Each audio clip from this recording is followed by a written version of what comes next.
Hey, welcome back to the podcast. I told you I'd get some episodes going, and I'm able to keep that promise, at least for the next couple of weeks. So, nothing like jumping right into it. This is what we're going to talk about today is the continuation of the top 10 things about Wi-Fi that we would really like you to know. We'd really like everybody to know about it, to be honest with you. But we started it a while ago, a year ago, and we got kind of sidetracked, got kind of hung up. And so one of my biggest priorities for this has been bothering me for months and months and months now, which is why now that I'm flying solo, I said, hey, guess what? I'm going to do what I want to do, and I'm going to finish my top 10 list because it's been driving me bonkers. I've had the slide deck done forever, and I'm like, it's that last little piece that I want to like just finish up and let's get this all wrapped up so then I can move on. I can kind of put that to bed and I can move on and I can do bigger and better things. So without further ado, let's get into the top 10 things that we want you to know about Wi-Fi, or at least the top 10 things we came up with. This list is nowhere near everything. It was just sort of like, hey, of all the things that we keep hearing about, that we keep getting questioned on, that Wi-Fi professionals sort of get all the time. It's like, what are the top 10 things we really wish that more people knew, more people realized, because it'd make our life a lot easier. So I'm going to put a link into this show notes back to at least the first one, and you can kind of then start going through. If you haven't listened to those, or if you need a refresher, you can go back through all those. So I think we got through 8 at about a half an hour in each. So 4 hours of me and John talking about the top 10 things about Wi-Fi. And so to sort of kick off season 5, we're going to wrap up what we left off in season 4. So let's get to it. Let me run through the list for you. The one thing that the first thing we always talk about that it always comes up is the client is always in charge. The client is always driving things. If you ever hear a Wi-Fi professional say something to the effect of, it would just be, our jobs would be so much easier if we didn't have clients. This is wise because, we have to support. I mean, when you talk about like a BYOD network, pretty much any Wi-Fi network is like the ultimate BYOD. Bring whatever device you can. And when you get into some of these networks where it's a residential or hospitality or LPV or some of these other ones, it becomes it's like the wild west of anything and everything of devices that people have kicking around in their closets, and they're like, oh, I'm going to bring this. I'm going to bring my 10-year-old Google Pixel, the original one, or I'm going to bring, I was at a network about a month ago, and somebody broke out their iPhone 6, and I was like, whoa, they're still rocking the iPhone 6. It had the home button on it, and like, I got confused. I forgot how to work that thing. I had to think about like, hey, there's an actual physical home button. How did that work? Can I try to remember what that was like? Because it's been so long. So that was number one. Number 2. More is not always better. More can pretty much mean for anything. I've fixed a couple networks over the past couple of months in my new position, and the first thing I always do is turn down the power, or I'll turn off APs because more is not always better. Number 3, what are the requirements? Man, I got some horror stories I could tell you about, requirements that I've had over the past year of doing stuff like that. So, man, I'm looking at this list and I'm like, man, I'm just loving how it was applicable a year ago and it's still applicable today. That's how important this list is. It all starts with a good design. Holy smokes, man. If you missed it in the last episode, I said I was the manager of the design team, and I can tell you, it all starts with a good design. Default isn't always the best, but sometimes it is. and learning what do you change and what don't you change, man, that is really tricky as you start to go. And one thing I can tell you is it goes back to my presentation I did a few years ago, WLPC, where it's like have firmly held beliefs that you are willing to change, because I can tell you Default isn't always the best, and it keeps changing, especially with the Wi-Fi 7. There are some things where it's like, man, just don't touch it. Just don't mess with it because it will screw things up. And there's other things where it's like, man, you have to change what we had in the past. So default isn't always best. Trust but verify. Again, man, I love this list. Trust but verify. We think we set things in controllers. We think we design it like this. And then, the installers get a hold of it. Somebody goes and configures it. Is it really what we wanted it to do? Did we put that tagged VLAN or that untagged VLAN on the right place in the port? Is that, so we can trust people, but man, when things aren't working right, the first place you do is you go verify. Security is great until the client doesn't support it. Again, another great one, especially with the Wi-Fi 7 and some of the other things we have coming out with 6 gigahertz. Man, that's a great one. It's not always about the speed. Holy Moses. Wi-Fi 7 MLO. So since we finished with number 8 a year ago, we've now done 2 WLPC Wi-Fi 7 fests. We did one in Prague in October of 2024, and then we did another one in Phoenix in February of 2025. And I was at both of them, and I helped support. Phil Morgan did it, and for whatever reason, because I was there and I'm loud, it was like, oh, it's Phil and Jim. No, this is all Phil Morgan. He set this up. This was his brainchild. This was his idea. I just showed up because I had gear and I like to play. And it is not always about the speed, because each time in the Wi-Fi 7 Fest at WLPC, we spent an hour maybe, and Phil and I did this together. We did it together. We did it twice and we still messed it up. When you turn on MLO for Wi-Fi 7, your top end speed gets handicapped because MLO is not about the speed. It is 100% not about the speed. And we fought that for an hour in Prague, hour and a half in Prague, and then for an hour in Phoenix. And I finally looked at Phil and I said, wait a second, Phil. I said, I was showing off punctured transmission and we were kind of playing around with MLO. I said, did we leave MLO turned on the WLAN? And he went, well, yeah. And I said, well, do you remember what happened to us in Prague a couple of months ago? And he said some words that I won't repeat here because I was thinking them. And we turned off MLO and all of a sudden our top end speed just climbed. So it's not always about the speed. So that gets us up to speed. And so let's kick off with our next one on the list that I want to talk about today, which is Wi-Fi is intended to work poorly. This is actually one of Keith Parsons' favorite things to say. If you've ever listened to Keith, if you've ever talked to Keith, this is the one thing that he loves to say is Wi-Fi is intended to work poorly. So I want to spend some time today going over what does this really mean? Because we say it, or you'll hear somebody say it, but what does it mean when we say Wi-Fi is intended to work poorly? Because it does. It's designed to work poorly. It's designed to work bad. But what does that mean and why do we say that? So, Wi-Fi is intended to work poorly.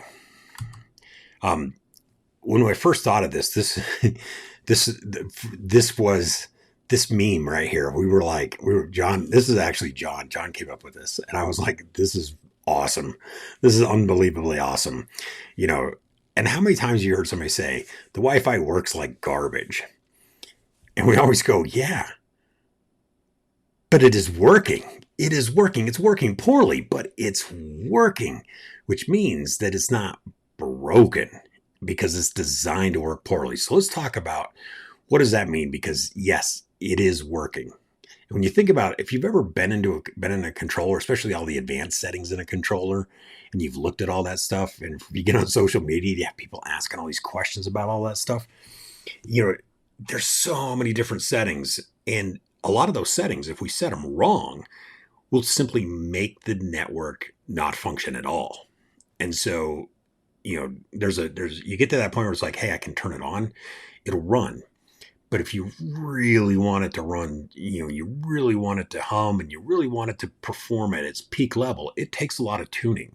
In my previous job, I referred to it as drag racing. It was like we looked at the network and we said, what is every little thing that we could take out of our network that was slowing it down because we were all about the speed. We got really infatuated with speed. And so we said, hey, let's tune it.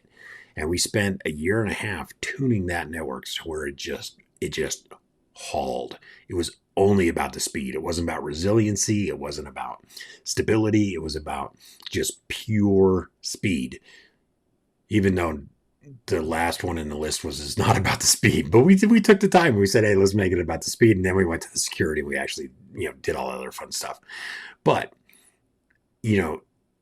there's this huge gap and there's this huge range of where we can be between working poorly, but still working, and just a fantastic network over on this side. You have, hey, I'm just coming into the screen, it's just working, but then you got, it's like, it can go all the way across, and it's like, bam, I get to that point where it's just a network that is just humming. It's just tuned perfectly.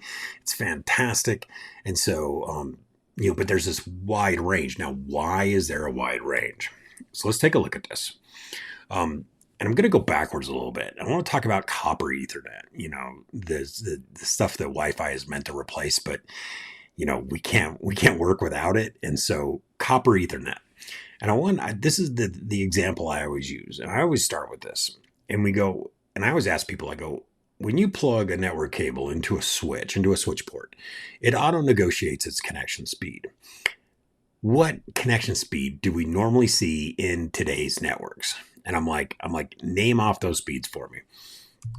And so there's 10, 100, 1000. That's been around for decades, right?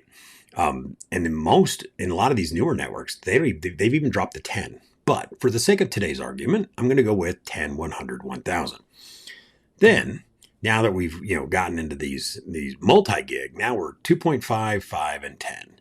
So when you look at it, there's six speeds that you can negotiate at. Probably, but more than likely, probably going to be 5.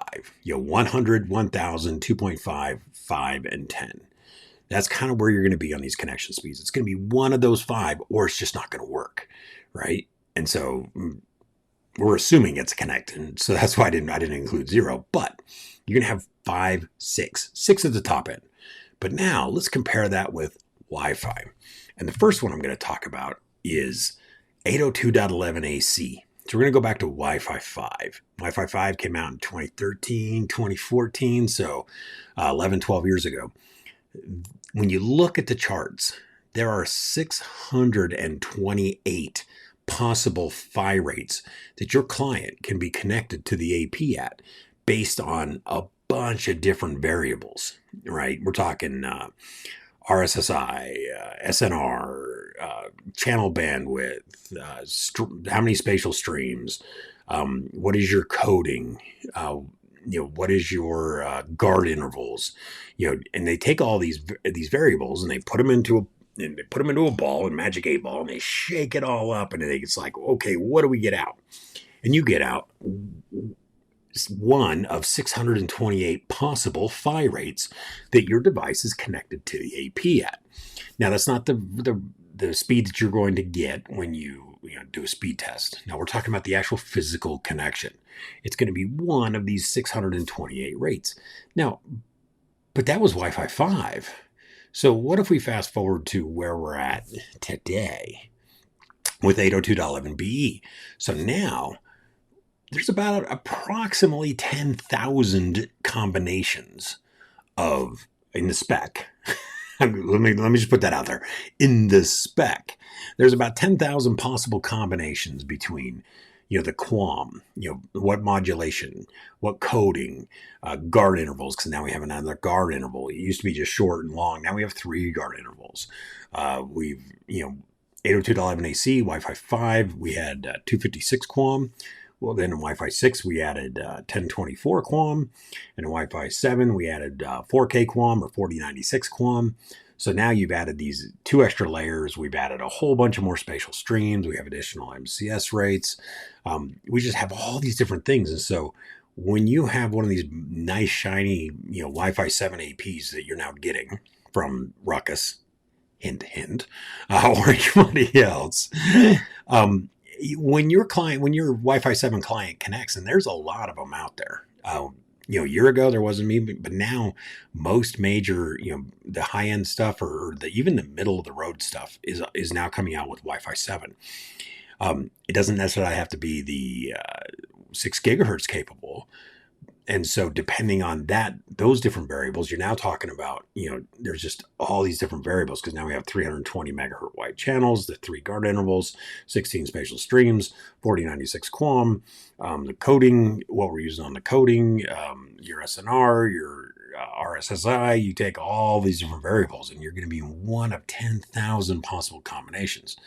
And that's just the fire rate. And then we talk about, and the fire rate is the maximum you could ever possibly get.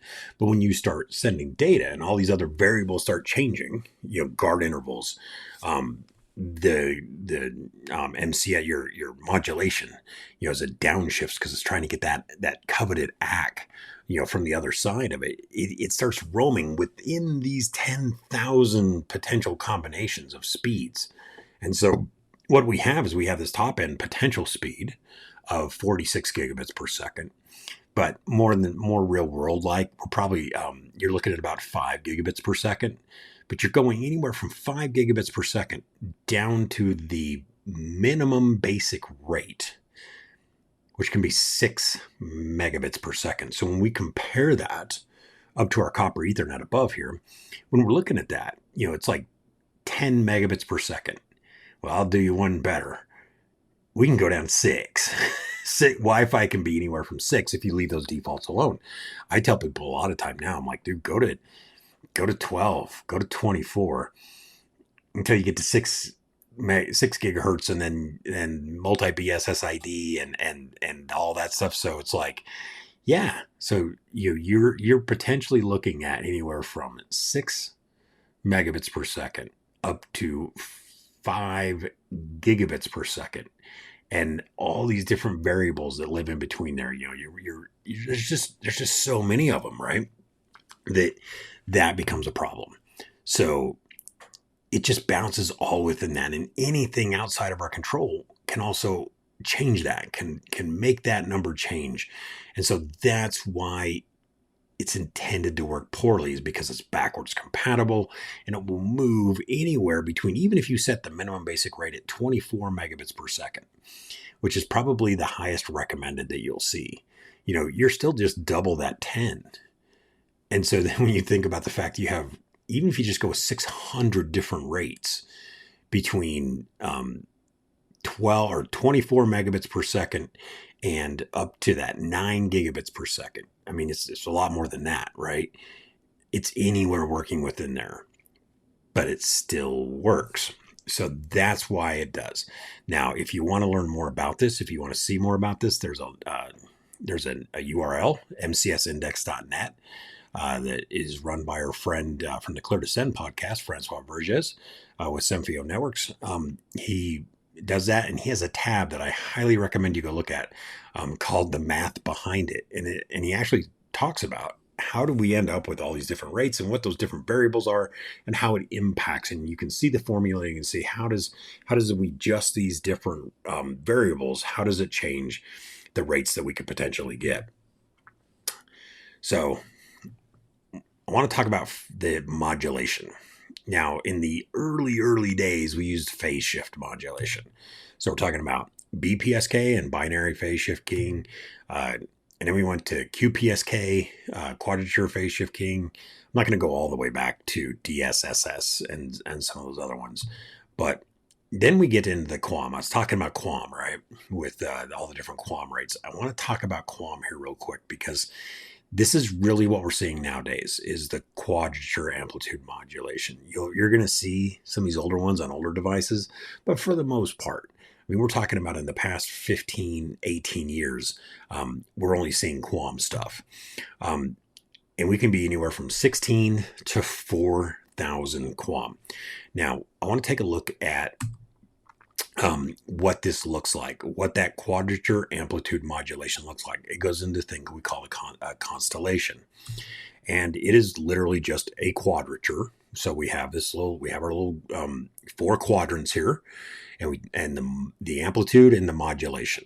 I'm not going to get into all how this works. I'm going to put a link in the show notes to a video uh, from Keith Parsons that does such a fantastic job of explaining how all this stuff, the amplitude part of that works. But we're really looking out for this one. I want to pay attention to just the quadrature modulation and say, hey, we're gonna send out a wave and we're gonna try to hit one of these 16 points. This is 16 QAM we're looking at here, and we can see because we have the four quadratures, and we have 4 points within each quadrature. 4 times 4, 16 QAM.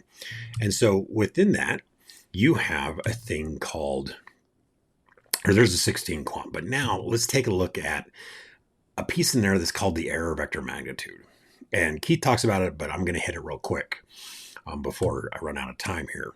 So let's talk about the error vector magnitude. I'm going to pull up this 16 QAM again, and say we're trying to hit the error vector magnitude is really just a target. It's a target box, right? How big is our target box? We're trying to get that. We're trying to send over the air, and we're going to indicate whether it's a 1 or a 0, right? Whether it's a hit or whether it's not, or what we're trying to send. And we have to get it within a certain area of the target, which is that dot, to register as a valid hit. So when you take a look at it, we're looking at in 16 QAM, you're looking at 1/4 of that quadrant. Anywhere within this red box is going to be registered as a valid hit, that you're hitting the target. We're going to say, hey, if that modulation and that amplitude gets you into that red box, it's still going to register and go, yes, I know what that is. I'm going to register it. We're good to go. And this is called the error vector magnitude. Magnitude being the size, the error meaning, how far off of that center point you are. That, what's your margin of error? And then the vector is, in that angle, as we're trying to hit into it. Because if you think about the one that's up in those upper corners, they're coming off that center point, and they're, it's that vector, right? What is your vector from that center point? And so it's like, what is your error on that vector and how big is that? And so you can see, as long as you hit anywhere within here, it's going to register, it's going to count. This is 16 QAM. So it's super slow, but it's super resilient. But when we upgrade and we talk about what's coming out in Wi-Fi 7 with 4096 QAM, same constellation, or at least the same 4 quadrants, but now instead of having 4 targets to hit in that same quadrant, we now have 1,024 different targets. And so we still have our EVM, which means that EVM, is going to take up, what used to be, you'd get anywhere within that square, right? There's 256 dots within that same area because it's 10,024 within that quadrant itself. So we used to have, so if you think 1020 or 256 times 4, that's 1024. So now we have 1024 in the quadrant. So 1/4 of that, which we had on the EVM for the 16 QAM, what you registers as a hit in the 16 QAM is now going to be one of 256 different possibilities in a 4K QAM constellation. So that is what we're trying to do. So when you see those top end numbers in Wi-Fi 7, and you go, wow, how come I'm not getting it? It's like, well, because your margin of error went from 1, and that same margin of error now covers 256 potential different targets. And so your error margin of error went from 1 down to now you have to be within 256. So that is why we talk about, hey, it works. It's not that top end speed because we're trying to hit such these minute targets so fast, and we're trying to do it all the time because we're trying to run 5 gigabits per second. To think about what that takes and to hit these targets on these EVMs in these constellations, that is why Wi-Fi will work poorly, is because it will downshift and go, you know what, we're going to try to go back to that 16 QAM where, what it would be one of 256 potential possibilities is now one of one potential. and we can make that, and it's resilient, and we'll get that through all the time, every day. And it's slow, but it works. So there's my 4096 QAM. So that's what that is. Here's the link to the, I went ahead and added it too. I forgot I did that. So that's here. So you can go ahead and go watch that video and watch Keith explain it. He does a much better job than I do. Talks about how the waves are created, how all that's modulated, and what we're trying to do. And he breaks it down. But this is why when we say Wi-Fi is intended to work poorly, it's because it's shifting all through those different, 10,000 potential speed possibilities. So, and that is before we get into the distributed coordination function, which is the 7 different checks and balances that our clients go through just to send one packet, or to get a block act so they can send a series of packets. So we have to go through all of that is just to send it, but we have this whole other process called the distributed coordination function that we have to go through just to do that. And so the more people you get in there trying to send their data, then the harder it is. And then because there's so much noise, then you downshift in your modulation, and it goes slow, but it still works. So, but the distributed coordination function is really the heart of the CSM-ACA, which is the carrier sense multiple access collision avoidance. The collision avoidance part is, I can't tell if there's a collision. So I'm going to go through all these checks and balances in the distributed coordination function in order to be ready to send my data, to send my packet, or to receive my packet. The AP has to play within this same thing just as much as the station. So that is why Wi-Fi is intended to work poorly. And it will work. Maybe not the way you want, but it'll work. And I've touched on it a little bit, but we still have the RF anomalies. We still have all those different things of, people walking by, or you get a crazy electrical burst, or you get, somebody fires up their MiFi hotspot. There's all these other things that can happen that will impact the way all that works. And again, Wi-Fi is intended to work poorly because it will adjust on the fly to handle all those things. Now, we have all these other tricks that we try to do to get around that, especially with Wi-Fi 7 and punctured transmission and multi-link operation and stuff like that. But we're still sort of working on this whole thing of the distributed coordination function, the collision, which is the basis of the collision avoidance.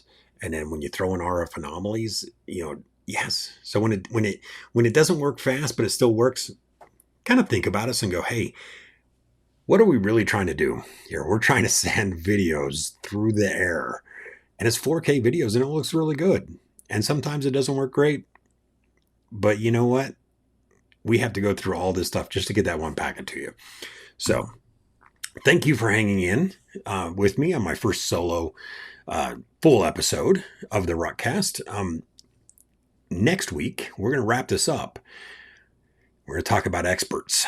One of my favorite topics of all time is experts. And if you heard me talk about this, then you're in for a repeat. If you haven't, please come back and stick around, because I've had to redefine what expert means over the last little while. And so, like I said, I hope you come back, and I will see you on the next one.